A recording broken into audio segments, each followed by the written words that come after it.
राधे राधे। आज मैं श्रीमद् भगवद गीता यथारूप के 5वें अध्याय से 10वां श्लोक हम सब के कल्याण की प्रार्थना के साथ पढ़ूंगी। ओम श्री परमात्मने नमः। श्रीमद् भगवद गीता अथ पंचमोऽध्यायः। अगर मुझसे पढ़ने में या समझने में कुछ भी गलती हो जाए तो मैं केवल भगवान की ही मंदबुद्धि बालिका हूँ, ऐसा जान के प्रभु मुझे बहुत क्षमा करें।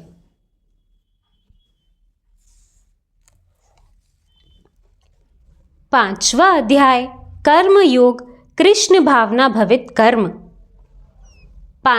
10वां श्लोक।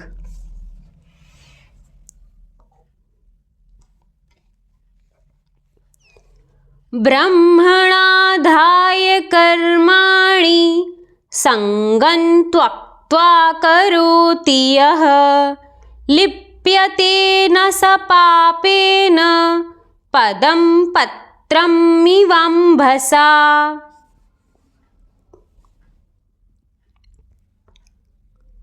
जो व्यक्ति कर्म फलों को परमेश्वर को समर्पित करके आसक्ति रहित होकर अपना कर्म करता है, वह पाप कर्मों से उसी प्रकार अप्रभावित रहता है जिस प्रकार कमल पत्र जल से अस्पर्श रहता है। तात्पर्य: यहाँ पर ब्रह्माणी का अर्थ कृष्ण भावनामृत में है। यह भौतिक जगत प्रकृति के 3 गुणों की समग्र अभिव्यक्ति है जिसे प्रधान की संज्ञा दी जाती है। वेद मंत्र सर्व होतद ब्रह्मा मंडूक उपनिषद तस्माद् एतद् ब्रह्मा नाम रूप मंत्रम च जायते मुंडक उपनिषद तथा भगवद गीता में मम योनिर्महद् ब्रह्मा से प्रकट है कि जगत की प्रत्येक वस्तु ब्रह्मा की अभिव्यक्ति है और यद्यपि कार्य भिन्न भिन्न रूप से प्रकट होते हैं किंतु तो भी वे कारण से अभिन्न हैं। ईशोपनिषद में कहा गया है कि सारी वस्तुएं परम ब्रह्म या कृष्ण से संबंधित हैं, अतएव वे केवल उन्हीं की हैं। जो यह भली भांति जानता है कि प्रत्येक वस्तु कृष्ण की है और वे ही प्रत्येक वस्तु के स्वामी हैं, अतः प्रत्येक वस्तु भगवान की सेवा में ही नियोजित है। उसे स्वभावतः शुभ अशुभ कर्म फलों से कोई प्रयोजन नहीं रहता। यहाँ तक कि विशेष प्रकार का कर्म संपन्न करने के लिए भगवान द्वारा प्रदत्त मनुष्य का शरीर भी कृष्ण भावनामृत में संलग्न किया जा सकता है। तब यह पाप कर्मों के कल्मिष से वैसे ही परे रहता है जैसा कि कमल पत्र जल में रहकर भी भीगता नहीं। भगवद गीता 3 अध्याय में भी कहते हैं, मयि सर्वाणि कर्माणि सन्न्यस्य, संपूर्ण कर्मों को मुझे कृष्ण को समर्पित करो। तात्पर्य यह है कि कृष्ण भावनामृत विहीन पुरुष शरीर एवं इंद्रियों को अपना स्वरूप समझकर कर्म करता है, किंतु कृष्ण भावना भवित व्यक्ति ये समझ के कर्म करता है कि यह देह कृष्ण की संपत्ति है, अतः इसे कृष्ण की सेवा में प्रवृत्त होना चाहिए। राधे राधे।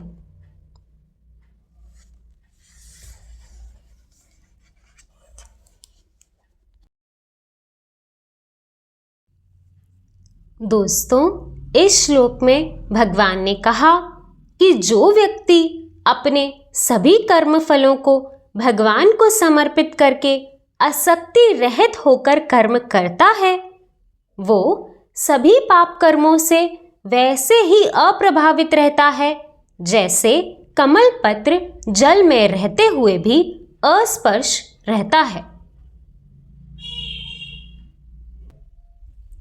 दोस्तों, यहाँ पर भगवान ने जो बात कही कि आसक्ति रहित होकर कर्म करता है, वो बहुत ज़रूरी है। मैंने प्रत्यक्ष रूप से अपने जीवन में उसके बदलाव देखे हैं।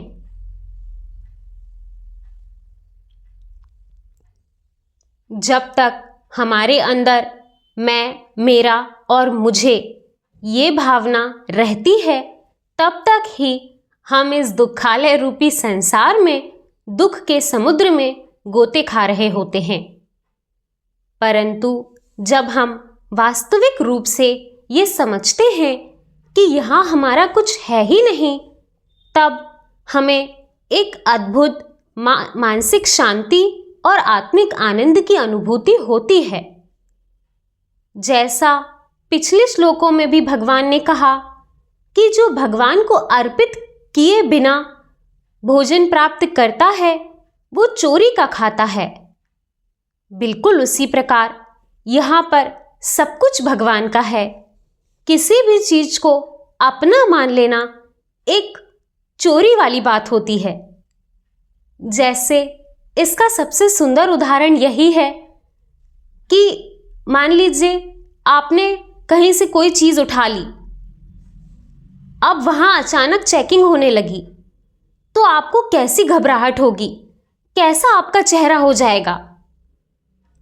बिल्कुल वैसा ही चेहरा आपने इस संसार के लोगों का देखा होगा, क्योंकि वो यहाँ की किसी भी वस्तु को अर्जित करके अपना मान लेते हैं और उन्हें पता होता है कि अभी भगवान चेकिंग करेंगे, यानी जब आप यहाँ से बाहर निकलोगे तब आपने जो भी चीज़ें अर्जित की हैं वो सब आपसे छीन ली जाएंगी।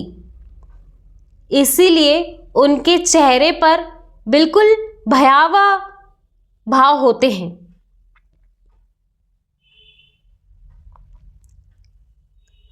इसीलिए हमारे सभी गुरुजन कहते हैं कि जब आप ज्ञान से युक्त होते हो, चीजों को वास्तविक रूप से देखते हो, तब आपका चेहरा बदल जाता है।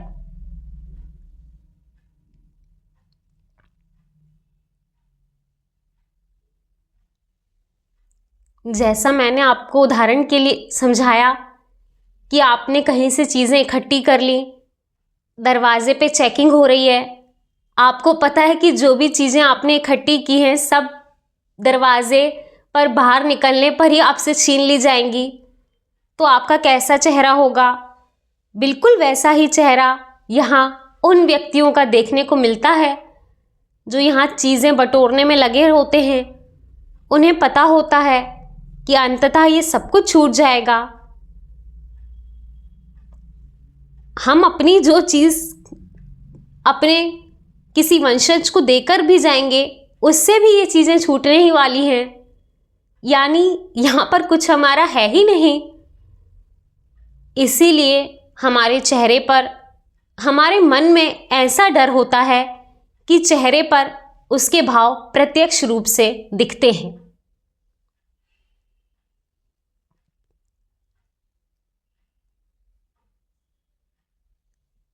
ये बात मैंने खुद भी अनुभव की। पहले हर चीज़ से लगाव रख लेना, चीज़ों से, लोगों से, वस्तुओं से, परिस्थिति से, पद से या किसी भी सोच से एक उसमें भाव रख लेना एक बहुत खतरनाक चीज़ होती है।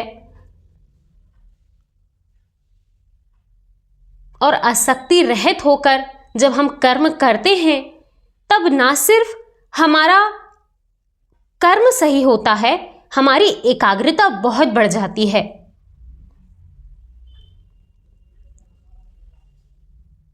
जैसे मैं जब YouTube पे ये वीडियोस बनाती हूँ, जब मैं पहले वीडियोस बनाती थी तब मैं ज़रूर देखती थी कि कौन मेरे वीडियोस देख रहा है, कितने व्यूज़ आए, क्या हुआ।